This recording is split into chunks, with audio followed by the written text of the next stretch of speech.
আমাদের বাংলা সাহিত্য ইউটিউব চ্যানেলে আপনাদের সবাইকে স্বাগতম। আজকে আমরা নিয়ে এসেছি প্রখ্যাত সাহিত্যিক বিভূতিভূষণ বন্দ্যোপাধ্যায় রচিত ছোট গল্প পড়ে পাওয়া। চলুন আজকে গল্পটি শুরু করা যাক। কালবৈশাখীর সময়টা আমাদের ছেলেবেলার কথা। বিধু, সিধু, নিধু, তিনু, বাদল এবং আরও অনেকে দুপুরের বিকট গরমের পর নদীর ঘাটে নাইতে গিয়েছে। বেলা বেশি নেই। বিধু আমাদের দলের মধ্যে বয়সে বড়। সে হঠাৎ কান খাড়া করে বললে, ওই শোন। আমরা কান খাড়া করে শুনবার চেষ্টা করলাম। কিছু শুনতে বা বুঝতে না পেরে বললাম, কি রে? বিধু আমাদের কথার উত্তর দিলে না, তখনও কান খাড়া করে রয়েছে।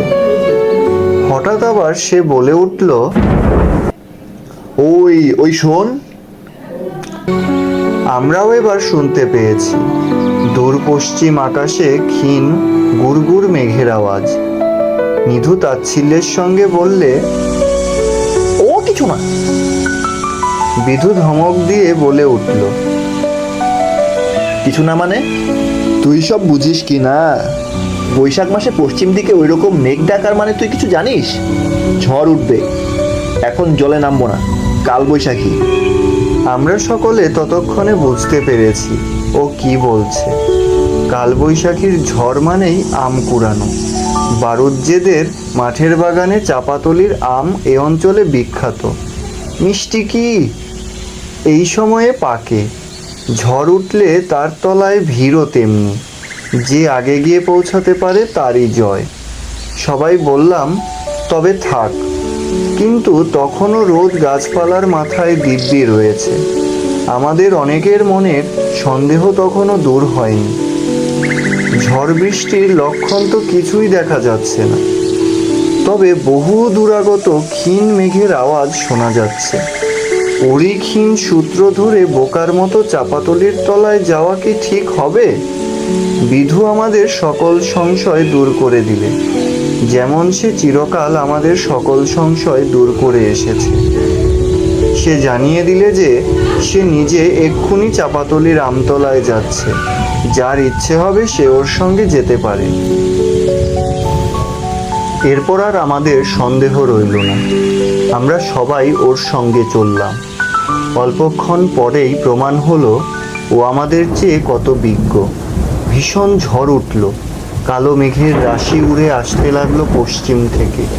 বড় বড় গাছের মাথা ঝড়ের বেগে লুটিয়ে লুটিয়ে পড়তে লাগলো। ধুলোতে চারিদিক অন্ধকার হয়ে গেল। একটু পরেই ঠান্ডা হাওয়া বইল। ফোঁটা ফোঁটা বৃষ্টি পড়তে পড়তে বড় বড় করে ভীষণ বাদলের বর্ষা নামলো। বড় বড় আমবাগানের তলাগুলি ততক্ষণে ছেলে মেয়েতে পূর্ণ হয়ে গিয়েছে। আম ঝরছে শিলাবৃষ্টির মতো। প্রত্যেক ছেলের হাতে এক এক বোঝা আম। আমরাও যথেষ্ট আম কুড়ালাম। আমের ভারে নুয়ে পড়লাম এক একজন। ভিজতে ভিজতে কেউ অন্য তলায় চলে গেলাম। কেউ বাড়ি চলে গেল আমের বোঝা নামিয়ে রেখে আসতে। আমি আর বাদল সন্ধ্যার অন্ধকারে নদীর ধারের পথ দিয়ে বাড়ি ফিরছি। পথে কেউ কোথাও নেই। ছোট বড় ডালপালা পড়ে পথ ঢেকে গিয়েছে। পাকা নোনাশুদ্ধ নোনা গাছের ডাল কোথা হতে উড়ে এসে পড়েছে। কাঁটাওয়ালা সাইবাবলার ডালে পথ ভর্তি। কাঁটা ফুটবার ভয়ে আমরা ডিঙিয়ে পথ চলছি আধ অন্ধকারের মধ্যে। এমন সময় বাদল কি একটা পায়ে বেঁধে হোঁচট খেয়ে পড়ে গেল। আমায় বললে, দেখ তোরে জিনিসটা কি? আমি হাতে তুলে দেখলাম একটা টিনের বাক্স, চাবি বন্ধ। এ ধরনের টিনের বাক্সকে পাড়াগা অঞ্চলে বলে ডবল টিনের ক্যাশ বাক্স। টাকা কড়ি রাখে পাড়াগায়, এ আমরা জানি। বাদল হঠাৎ বড় উত্তেজিত হয়ে পড়ল। বললে, দেখি জিনিসটা। দেখ তো, চিনিস? চিনি, ডাবল টিনের ক্যাশ বাক্স। টাকা কড়ি থাকে। তাও জানি। এখন কি করবি? সোনার গয়নাও থাকতে পারে। বাড়ি দেখেছিস কেমন? তা তো থাকেই, টাকা গহনা আছেই এতে। টিনের ক্যাশ বাক্স হাতে আমরা দুজনে সেই অন্ধকারে তেঁতুল তলায় বসে পড়লাম। দুজনে এখন কি করা যায় তাই ঠিক করতে হবে এখানে বসে। আম যে প্রিয় বস্তু, এত কষ্ট করে জল ঝড় অগ্রাহ্য করে যা কুড়িয়ে এনেছি তাও একপাশে অনাদৃত অবস্থায় পড়েই রইল, থলেতে বা দড়ির বোনা গেজেতে। বাদল বললে, কেউ জানে না যে আমরা পেয়েছি। তা তো বটেই, কে জানবে আর। এখন কি করা যায় বলতো? বাক্স তো তালাবদ্ধ। এখনই ইট দিয়ে ভাঙি যদি বলিস তো। ও না জানি কত কি আছে এর মধ্যে। তুই আর আমি দুইজনে নেব আর কাউরে দেব না। খুব সন্দেশ খাবো। ঝড়ের ঝাপটা আবার এলো। আমরা তেঁতুল গাছের গুড়িটার আড়ালে গিয়ে আশ্রয় নিলাম। তেঁতুল গাছে ভূত আছে সবাই জানে, কিন্তু ভূতের ভয় আমাদের মন থেকে চলে গিয়েছে। অন্যদিনে আমাদের দুজনের সাধ্য ছিল না এই সময় এই গাছের তলায় বসে থাকি। বাদল বলল, শীতে কেঁপে মরছি, কি করা যাবে বল? বাড়ি কিন্তু নিয়ে যাওয়া যাবে না, তাহলে সবাইকে ভাগ দিতে হবে, সবাই জেনে যাবে। কি করবি? আমার মাথায় কিচ্ছু আসছে না রে। ভাঙ্গি তালা, ইট নিয়ে আসি, তুই থাক এখানে। না, তালা ভাঙিস নে, ভাঙলেই তো গেল। অন্যায় কাজ হয় তালা ভাঙলে। ভেবে দেখ, কোনো গরিব লোকের হয়তো আজ তার কি কষ্ট হচ্ছে, রাতে ঘুম হচ্ছে না, তাকে ফিরিয়ে দেব বাক্সটা। বাদল ভেবে বললে, ফেরত দিবি? দেব ভাবছি। কি করে জানবি কার বাক্স? চল, সে মতলব বার করতে হবে, অধর্ম করা হবে না। এক মুহূর্তে দুজনের মনই বদলে গেল। দুজনেই হঠাৎ ধার্মিক হয়ে উঠলাম। বাক্স ফেরত দেওয়ার কথা মনে আসতেই আমাদের অদ্ভুত পরিবর্তন হলো। বাক্স নিয়ে জল ঝড়ে ভিজে সন্ধ্যার পর অন্ধকারে বাড়ি চলে এলাম। বাদলদের বাড়ির বিচুলি গাদায় লুকিয়ে রাখা হলো বাক্সটা। তারপর আমাদের দলের এক গুপ্ত মিটিং বসলো বাদলদের ভাঙা নাট মন্দিরের কোণে। বর্ষার দিন, আকাশ মেঘে মেঘাচ্ছন্ন, ঠান্ডা হাওয়া বইছে। জ্যৈষ্ঠ মাসের প্রথম সেই কালবৈশাখীর ঝড় বৃষ্টির পরেই বাদলা নেমে গিয়েছে। একটা চাপা গাছের ফোটা চাপা ফুল থেকে বর্ষার হাওয়ার সঙ্গে মিষ্টি গন্ধ ভেসে আসছে। ব্যাঙ ডাকছে নরহরি বৈষ্ণবের ডোবায়। আমাদের দলের সর্দার বিধুর নির্দেশ মতো এই মিটিং বসেছিল। বাক্স ফেরত দিতেই হবে, এ আমাদের প্রথম ও শেষ প্রস্তাব। মিটিংয়ে সেই প্রস্তাব পেশ করার আগেই মনে মনে আমরা সবাই সেটি মেনেই নিয়েছিলাম। বিধুকে বলা হলো, বাক্স ফেরত দেওয়া সম্বন্ধে আমরা সকলেই একমত। অতএব এখন উপায় ঠাউরাতে হবে বাক্সের মালিককে খুঁজে বের করার। কারো মাথায় কিচ্ছু আসে না। এই নিয়ে অনেক জল্পনা কল্পনা হলো। যে কেউ এসে বলতে পারে বাক্স আমার। কি করে আমরা প্রকৃত মালিককে খুঁজে বার করব? মস্ত বড় কথা, কোনো মীমাংসাই হয় না। অবশেষে বিধু ভেবে ভেবে বললে, মতলব বার করেছি, ঘুড়ির মাপে কাগজ কেটে নিয়ে আয় দেখি। বলেছি, বিধুর হুকুম অমান্য করার সাধ্য আমাদের নেই। দু তিনখানা কাগজ ওই মাপে কেটে ওর সামনে হাজির করা হলো।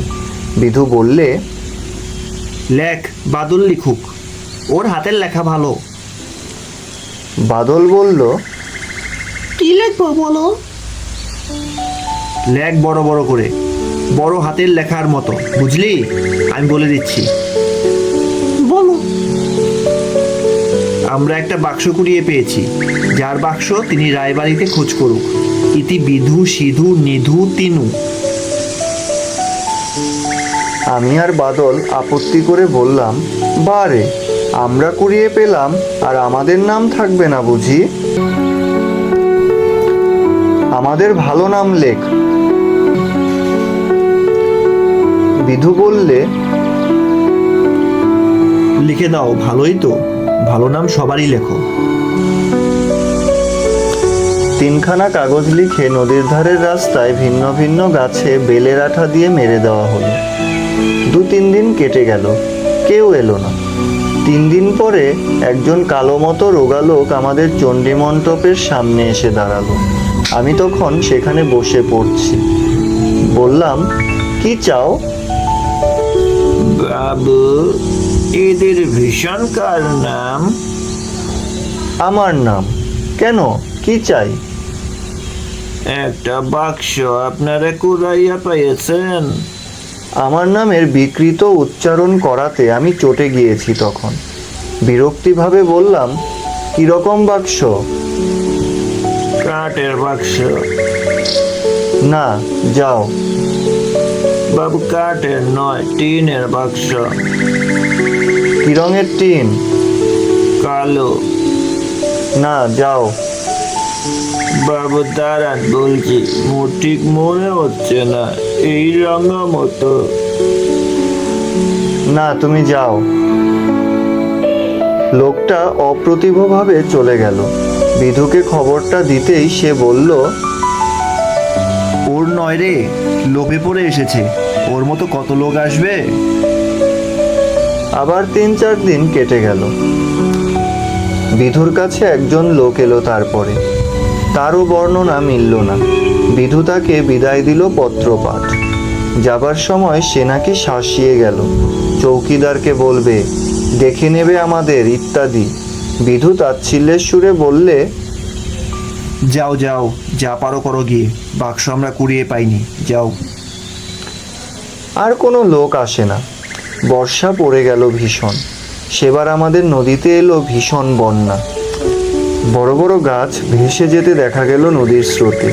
2-একটা গরুও আমরা দেখলাম ভেসে যেতে। অম্বরপুর চরের কাপালিরা নিরাশ্রয় হয়ে গেল। নদীর চরে ওদের ছোট ছোট ঘরবাড়ি সেবারেও দেখে এসেছি। কি চমৎকার পটলের আবাদ, কুমড়োর ক্ষেত, লাউ কুমড়োর মাচা ওদের চরে। 2 পয়সা আয়ও পেত তরকারি বেচে। কোথায় রইল তাদের পটল কুমড়োর আবাদ, কোথায় গেল তাদের বাড়িঘর। আমাদের ঘাটের সামনে দিয়ে কত খড়ের চালাঘর ভেসে যেতে দেখলাম। সবাই বলতে লাগলো, অম্বরপুর চরের কাপালিরা সর্বশান্ত হয়ে গিয়েছে। একদিন বিকেলে আমাদের চণ্ডী মণ্ডপে একটা লোক এলো। বাবা বসে হাত বাক্স সামনে নিয়ে জমাজমির হিসাব দেখছেন। গ্রামের ভাদুই কুমোর কুয়ো কাটানোর মজুরি চাইতে এসেছে। আরও 2-1 প্রজা এসেছে খাজনাপত্তর দিতে। আমরা 2 ভাই বাবার কড়া শাসনে বইয়ের পাতা ওল্টাচ্ছি। এমন সময় একটা লোক এসে বললে, দণ্ডবোধ হই ঠাকুর মশাই। বাবা বললেন, এসো, কল্যাণ হোক। কোথা থেকে আসা হচ্ছে? আগে অম্বরপুর থেকে, আমরা কাপালি। বসো। কি মনে করে, তামাক খাও? সাজো। লোকটা তামাক সেজে খেতে লাগলো। সে এসেছে এ গায়ে চাকরির খোঁজে। বন্যায় নিরাশ্রয় হয়ে নির্বিষ খোলার গোয়ালাদের চালাঘরে সপরিবারে আশ্রয় নিয়েছে। এই বর্ষায় না আছে কাপড়, না আছে ভাত। দুয়ারি ধান ধার দিয়েছিল গোয়ালারা দয়া করে, সেও এবার ফুরিয়ে এলো। চাকরি না করলে স্ত্রী পুত্র না খেয়ে মরবে। বাবা বললেন, আজ এখানে 2টি ডাল ভাত খাও। লোকটি দীর্ঘ নিঃশ্বাস ফেলে বললে, তা খাবো, খাচ্ছি তো আপনাদের। দুরবস্থা যখন শুরু হয় ঠাকুর মশাই, গত জ্যৈষ্ঠী মাসে নির্বিষ খোলার হাট থেকে পটল বেচে ফিরছি। ছোট মেয়েটার বিয়ে দেব বলে গয়না গড়িয়ে আনছিলাম। প্রায় 250 টাকার গয়না আর পটল বেচা নগদ টাকা 50টি। একটা টিনের বাক্সের ভেতর ছিল। সেটা যে হাটের থেকে ফিরবার পথে গরুর গাড়ি থেকে কোথায় পড়ে গেল তার আর খোঁজই পেলাম না। সেই হলো শুরু, আর তারপর এলো এই বন্যে। বাবা বললেন, বলো কি, এতগুলো টাকা গহনা হারালে? অদৃষ্ট, একেই বলে বাবু, অদৃষ্ট। আজ সেগুলো হাতে থাকলে। আমি কান খাড়া করে শুনছিলাম।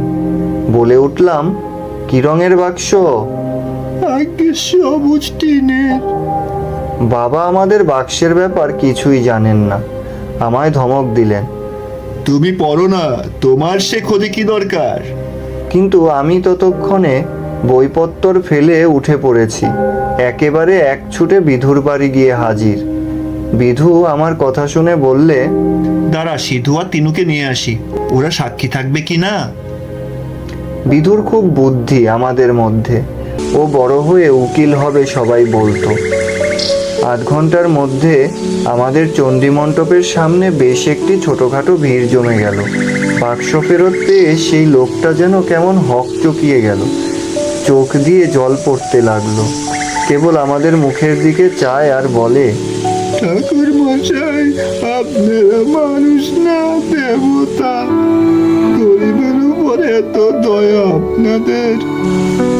বিধুও তো সহজে ভুলবার পাত্র নয়। সে বললে, দেখে নাও মাল সব ঠিক আছে কিনা, আর এই কাকাবাবুর সামনে আমাদের একটা রসিদ লিখে দাও, বুঝলে? কাকাবাবু, আপনি একটু কাগজ দিন না, ওকে লিখতে জানো তো? না, ও উকিলই হবে বটে। আমার বাবা এমন অবাক হয়ে গেলেন ব্যাপার দেখে যে তার মুখ দিয়ে একটি কথাও বেরোলো না। আজকের গল্পটি ভালো লেগে থাকলে ভিডিওতে একটি লাইক দেবেন, চ্যানেলটি সাবস্ক্রাইব করে আমাদের পাশে থাকবেন এবং পরবর্তীতে আপনারা কোন গল্পটি শুনতে চান তা কমেন্ট বক্সে অবশ্যই জানাবেন। ধন্যবাদ।